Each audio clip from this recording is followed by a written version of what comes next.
The last thing Sarah Martinez remembered about Los Angeles was the sound of her heels echoing through the empty corporate hallway at 2 a.m. The fluorescent lights buzzed overhead like angry wasps, and the city sprawled endlessly beyond the floor-to-ceiling windows, a glittering maze that had once felt like possibility but now felt like a prison. 3 months later, her Honda Civic coughed to a stop on a dirt road somewhere between Flagstaff and nowhere. The engine wheezed once and died, leaving only the whisper of wind through sagebrush and the distant cry of a hawk circling overhead. "Perfect," she muttered, pressing her forehead against the steering wheel. Her designer blazer was wrinkled, her once perfect makeup smudged from tears she'd cried somewhere around the Arizona border.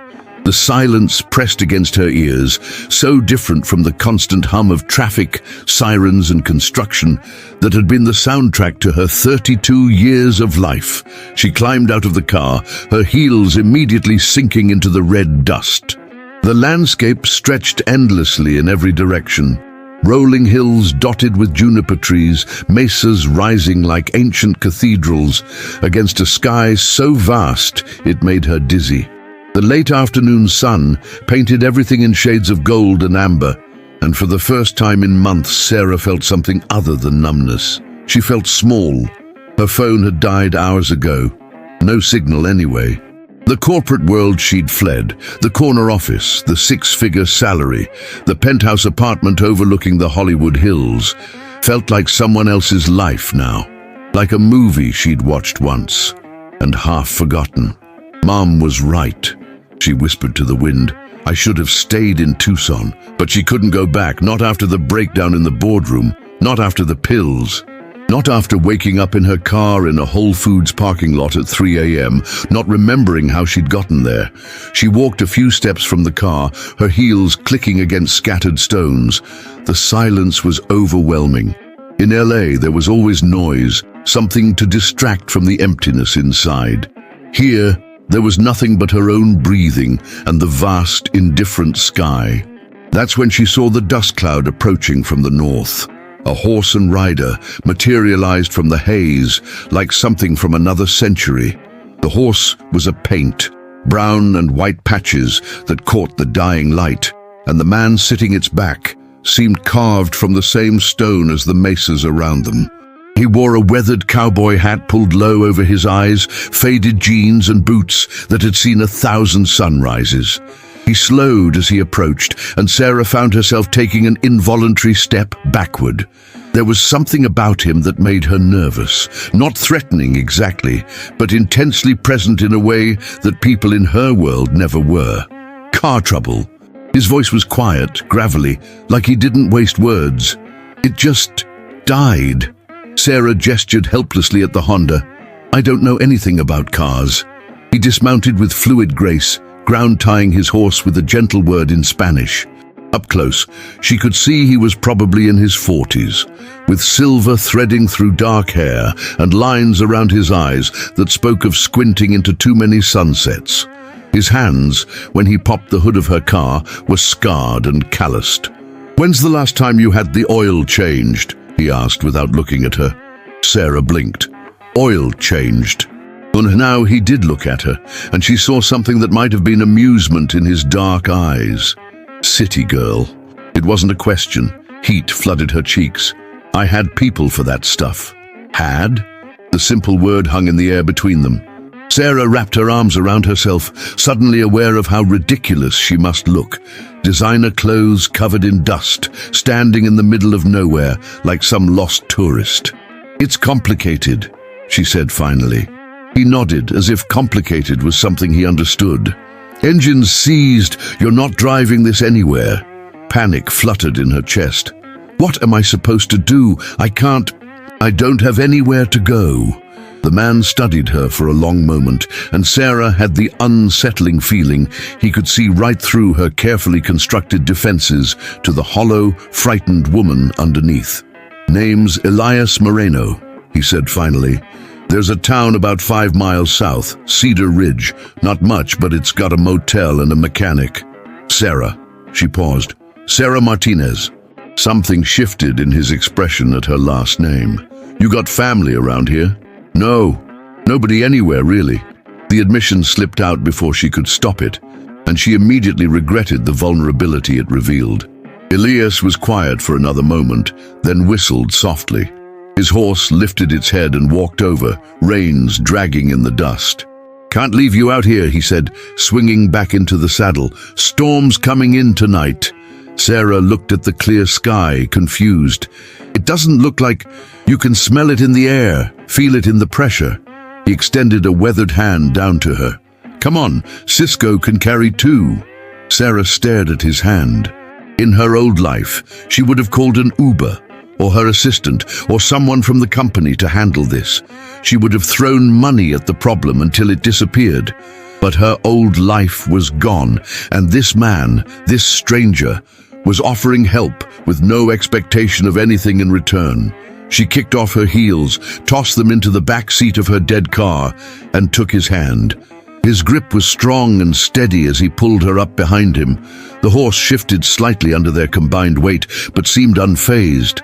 Sarah had never been on a horse before, and she gripped Elias's belt with both hands as he urged Cisco into a gentle walk. "Relax," he said without turning around. "He knows what he's doing." "This is insane," Sarah muttered, more to herself than to him. "Maybe, but sometimes insane is what you need." As they rode south toward Cedar Ridge, the sun began to set behind them, painting the desert in shades of pink and purple. Sarah felt the warmth of another human being for the first time in months. The solid reality of Elias's back against her chest, the gentle rhythm of the horse beneath them. And despite everything, her dead car, her dead career, her dead life, she found herself breathing a little easier. The storm Elias had predicted rolled in just as they reached the outskirts of Cedar Ridge, fat raindrops beginning to spatter the dusty ground. Sarah looked up at the rapidly darkening sky and realized that maybe, for the first time in her life, she was exactly where she needed to be. Cedar Ridge wasn't much. A main street lined with adobe buildings, a few weathered signs advertising gas, food, and rooms. The Desert Rose Motel looked like it hadn't been updated since the 1970s, but it was clean and quiet, and the elderly woman at the front desk, Maria Santos, didn't ask questions when Sarah paid cash for a week's stay. The room was small and sparse. A double bed with a southwestern patterned comforter, a dresser with a mirror, a chair by the window that looked out on the main street. No room service, no concierge, no marble bathroom. Just four walls and silence. Sarah sat on the bed and stared at her reflection in the dark window. Without her makeup and styled hair, without her power suits and expensive jewelry, she looked younger, more vulnerable. Like the girl she'd been before LA chewed her up and convinced her that success was measured in square footage and zeros in a bank account. A knock at the door made her jump. She opened it to find Elias standing in the hallway, hat in his hands, rain droplets still clinging to his hair. "Thought you might be hungry," he said, holding up a brown paper bag. "Rosa's makes the best green chili stew in 3 counties." Sarah realized she hadn't eaten anything substantial in days. Thank you. You didn't have to. Mind if I come in? We should talk." She stepped aside and he entered the small room, somehow making it feel even smaller just by being there. He set the bag on the dresser and turned to face her. "You planning on staying in Cedar Ridge long?" he asked. Sarah sank into the chair by the window. "I don't know. I don't have plans for anything anymore." "What happened in LA?" The question was direct, no polite small talk or dancing around the subject. In her old world, people asked how you were but didn't want real answers. They wanted fine or great or couldn't be better. They didn't want to hear about the panic attacks or the sleepless nights or the morning you realized you couldn't remember the last time you'd felt genuinely happy. "I had what my therapist called a major depressive episode with anxiety," she said. The clinical words feeling strange in her mouth. "Started missing meetings, couldn't concentrate. Made some bad decisions that cost my company money." Elias pulled the other chair away from the small table and sat down across from her, his movements deliberate and unhurried. "They fire you. They suggested I take some time off, get the help I needed. But we all knew what that meant. Sarah laughed bitterly. 15 years climbing the corporate ladder, and it all came apart in about 6 weeks. What kind of work? Marketing, high-end real estate development. I was good at it, convincing people they needed things they couldn't afford to be happy. She looked out the window at the rain beginning to fall harder. Ironic, considering I spent my whole life buying things I thought would make me happy. Elias was quiet for a moment, and Sarah found his silence surprisingly comfortable. Not the awkward quiet that demanded filling, but the kind that invited honesty. "What about you?" she asked. "You live around here?" "Got a small ranch about 10 miles north. Raise horses, some cattle, nothing fancy." "Family?" Something flickered across his face. "Had a wife. Lost her 3 years ago to cancer." "I'm sorry." He nodded once, accepting the sympathy without dwelling on it. "What about you? Husband, kids?"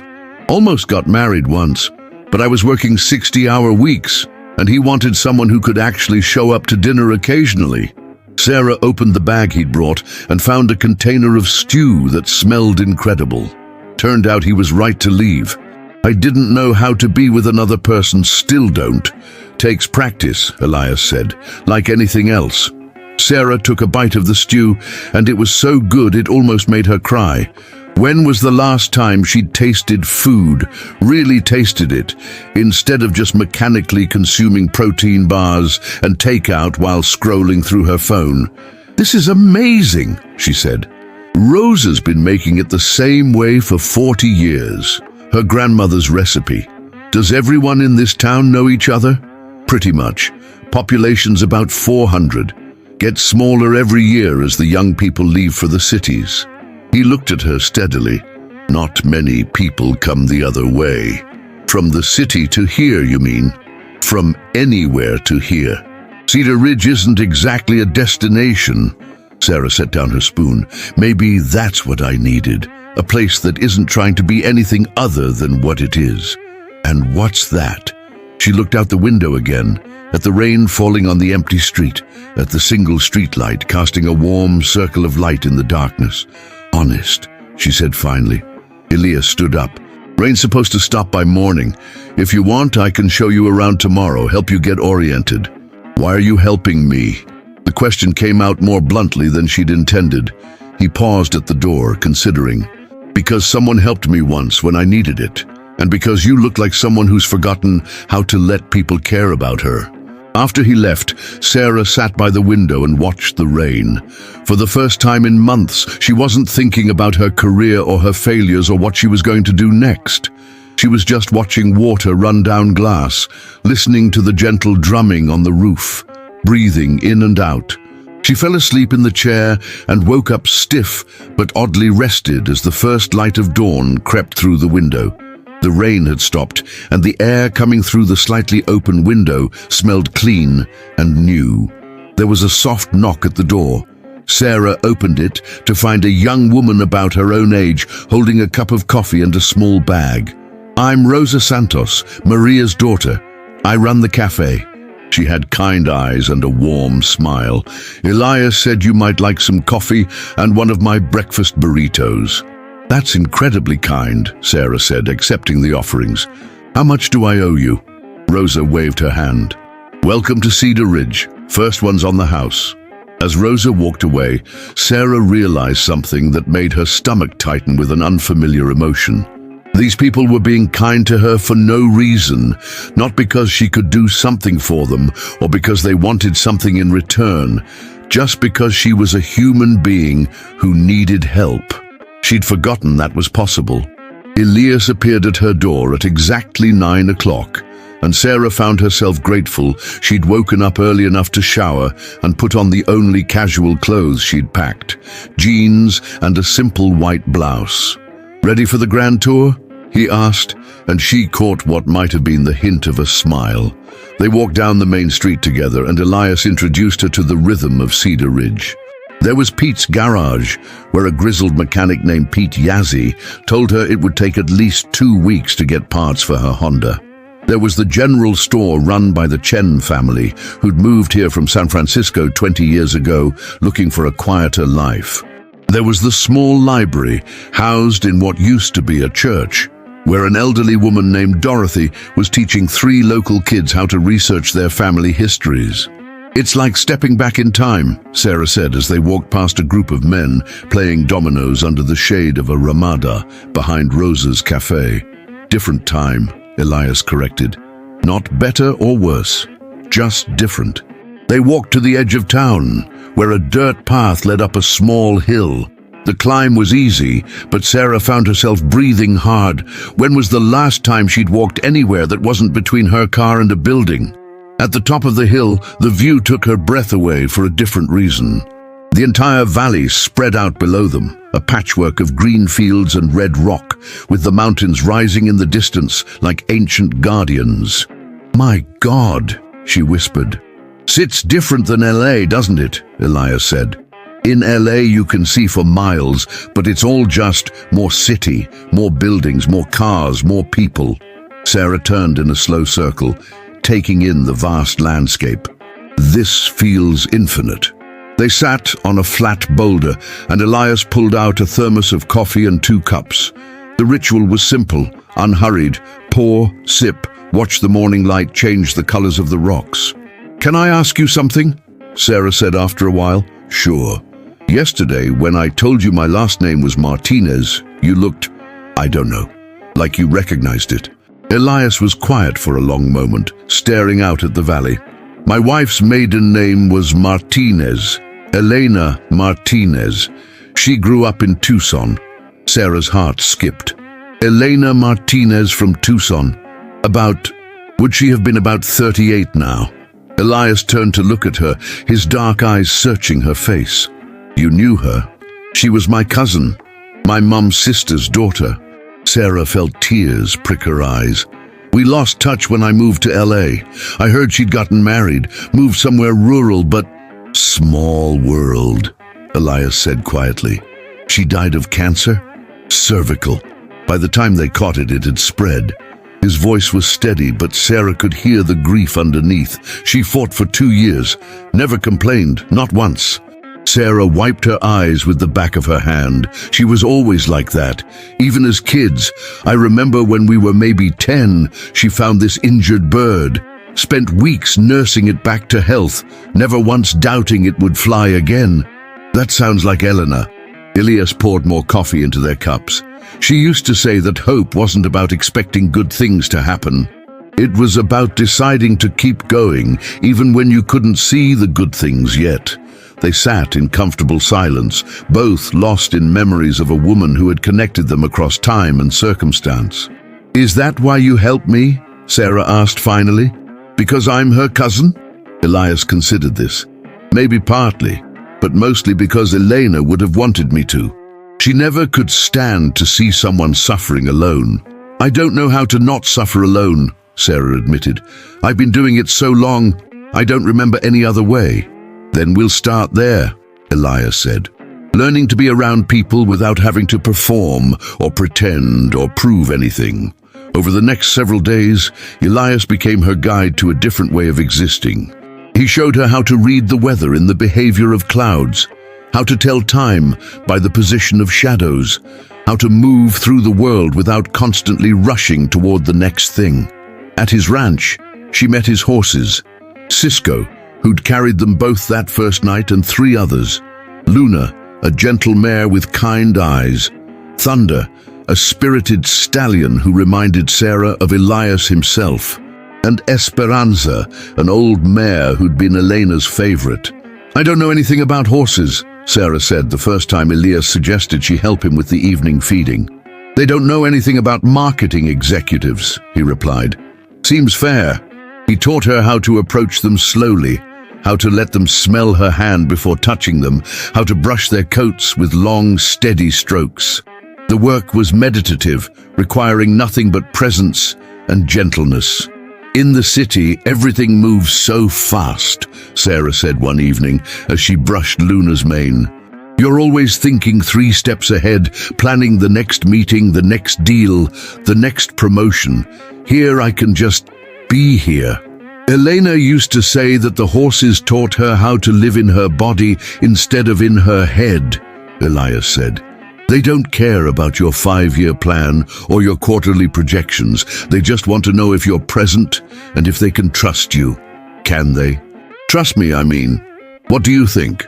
Sarah looked into Luna's liquid brown eyes and felt something she hadn't experienced in years. Peace. Not the frantic pseudo-peace of spa treatments and meditation apps, but the deep, quiet peace of simply being exactly where she was, doing exactly what she was doing, with no need to be anywhere else. I think maybe they can, she said softly. That night, as Elias drove her back to the motel in his pickup truck, Sarah found herself dreading the return to her small room. Not because the room was unpleasant, but because she'd come to cherish these hours spent in Elias's quiet, steady presence. "Elias?" she said as he pulled up in front of the Desert Rose. "Yeah? Thank you. For today. For all of it." He nodded. "Elena would have liked seeing you learn to slow down. Do you think about her every day?" "Most days, but it's different now. Used to be all pain. Now there's gratitude, too, for the time we had." Sarah climbed out of the truck, but lingered by the passenger door. "How do you do it? Move forward without leaving her behind?" Elias looked at her through the open window, and in the light from the motel sign, she could see the lines around his eyes that spoke of both sorrow and acceptance. "You carry the love with you," he said simply. "The love doesn't die just because the person does. It becomes part of who you are." As Sarah watched his taillights disappear into the darkness, she realized that for the first time since her breakdown, she was beginning to remember who she used to be. Not the driven, ambitious executive, but the girl who'd once spent hours watching clouds and dreaming about possibilities that had nothing to do with corner offices or stock options. That girl was still in there somewhere, buried under years of striving and achieving and trying to prove her worth through her productivity. Maybe it was time to let her breathe again. 3 weeks into her stay in Cedar Ridge, Sarah woke up before her alarm for the first time in years. Not with the jarring panic that had characterized her mornings in LA, but with a quiet alertness, as if her body had finally remembered its natural rhythms. She'd established a routine, coffee at Rose's, where she'd started helping with the morning rush in exchange for meals. Afternoons at Elias's ranch, where she'd progressed from brushing horses to helping with feeding and basic care. Evenings reading in her motel room or walking the quiet streets of town. It wasn't the life she'd planned, but it was becoming the life she needed.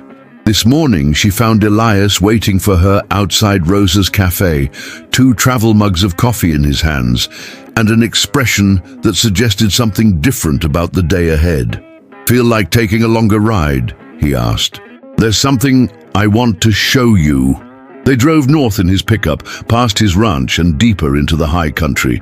The road became progressively rougher until it was little more than 2 tire tracks through sagebrush and juniper. Finally, Elias stopped the truck at the base of a red rock formation that rose from the desert floor like a cathedral. "We walk from here," he said. The climb was steep but manageable, and Sarah found that her body, softened by weeks of ranch work and walking, was stronger than it had been in years. At the top of the formation, they emerged onto a flat plateau that offered a 360-degree view of the surrounding country. "Elena and I used to come here when she was going through treatment," Elias said, settling onto a flat rock. "She said it helped her remember that her problems, as big as they felt, were still just a small part of something much larger." Sarah sat beside him, overwhelmed by the vastness of the landscape. In every direction, the land rolled away toward distant mountains, dotted with the tiny specks of ranches and towns that looked insignificant against the immensity of sky and stone. "I can see why," she said softly. They sat in comfortable silence, watching cloud shadows move across the valley below. Sarah found herself thinking about her old life, the meetings and deadlines and constant pressure to perform, and for the first time, it felt like something that had happened to someone else. "I've been thinking about what comes next," she said finally. Elias didn't respond immediately, and Sarah had learned that his silences were invitations to go deeper, to say what she really meant rather than what she thought she should say. "I can't go back to LA," she continued. "Not to that life. But I can't stay here forever either. I'm not running away anymore, but I'm not ready to run toward anything yet." What would ready feel like? Sarah considered this. In her old life, she would have had a 5-year plan, a detailed strategy for achieving specific, measurable goals. But sitting on this ancient rock formation, surrounded by landscape that had remained essentially unchanged for millennia, those kinds of plans felt absurd. "Like I knew who I was without my job title," she said. "Like I could trust myself to make decisions based on what I actually want, not what I think I'm supposed to want." And what do you actually want? The question hung in the air between them, and Sarah realized she'd been avoiding it for weeks. In therapy, she'd talked about her anxiety and depression, her work stress and relationship failures. But she'd never really examined what she wanted her life to look like if she could start over. "I want to wake up excited about the day ahead," she said slowly. "I want to do work that matters, that helps people somehow. I want to live somewhere I can see the sky, and I want—" She paused, surprising herself with what came next. "I want to love someone who loves me back, and not be too scared or busy to let it happen." Elias turned to look at her, and something in his expression made her heart skip. "Those sound like good things to want," he said quietly. "What about you? What do you want?" He was quiet for so long, she thought he might not answer. When he spoke, his voice was barely above a whisper. "I want to stop feeling guilty for still being alive when Elena isn't. I want to honor her memory by living fully, not just surviving." He looked at Sarah directly. "And I want to take a chance on caring about someone again, even though it scares the hell out of me." The words hung between them, honest and vulnerable and charged with possibility. Sarah felt her breath catch, recognizing the moment for what it was. A crossroads where they could continue being two damaged people helping each other heal, or take the risk of becoming something more. "Elias," she said softly. "I know it's complicated," he said quickly. "You're Elena's cousin. You're figuring out your life. You might not even stay." "I'm scared," Sarah interrupted. "Terrified, actually. I've never been good at relationships, and you're still grieving your wife, and we've only known each other for 3 weeks. "Yeah," Elias agreed. "It's probably a terrible idea. Probably." They looked at each other, and Sarah saw her own mixture of fear and hope reflected in his dark eyes. "But maybe," she said, "terrible ideas are what I need right now. Maybe playing it safe is what got me into this mess in the first place." Elias reached out and took her hand, his calloused fingers intertwining with hers. The touch was electric, but also grounding, connecting her to this moment, this person, this choice to be brave. "Elena used to say that love wasn't about finding someone perfect," he said. "It was about finding someone worth growing with. Am I worth it?" "Sarah," his voice was gentle but firm, "you're worth everything." When he kissed her, it was soft and tentative at first, then deeper as she responded. Sarah felt something inside her chest crack open. Not the breaking that had brought her to Cedar Ridge, but the opening that happens when you finally stop protecting yourself long enough to let light in.